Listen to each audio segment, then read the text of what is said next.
Malinis at sapat na supply ng tubig. Ito ang inaasahang benepisyong hatid ng water treatment plant sa Murcia Negros Occidental na ininspeksyon mismo ni Pangulong Ferdinand R. Marcos Jr. Ang detalye sa report ni Paul Tarosa ng Radyo Pilipinas, Iloilo.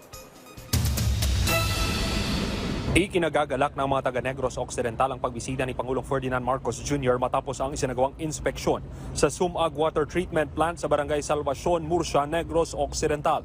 Tiningnan ng Pangulo kasama ang kinatawan ng Tubig Pilipinas at Bacolod Bulk Water Incorporated ang operasyon ng pasilidad sa kung paanong proseso bago maihatid ang malinis na supply ng tubig sa mga residente.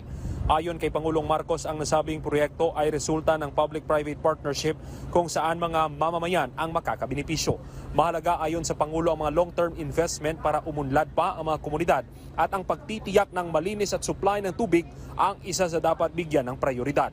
Ang Sumag Water Treatment Plant ay isang pasilidad na nakompleto noong Enero 2025. Ang pasilidad ay nagsusupply ngayon ng 15 million liters per day ng tubig para sa libo-libong residente sa bayan ng Murcia at Bacolod City. Kumukuha ang planta ng raw water mula sa Sumag River na dumadaan sa proseso ng paglilinis. Prioridad ng pasilidad na matugunan ang kakulangan ng tubig sa syudad ng Bacolod at bayan ng Murcia. Nagpapasalamat naman ang mga consumers sa nasabing proyekto kung saan naging maayos at malinis na ang water supply.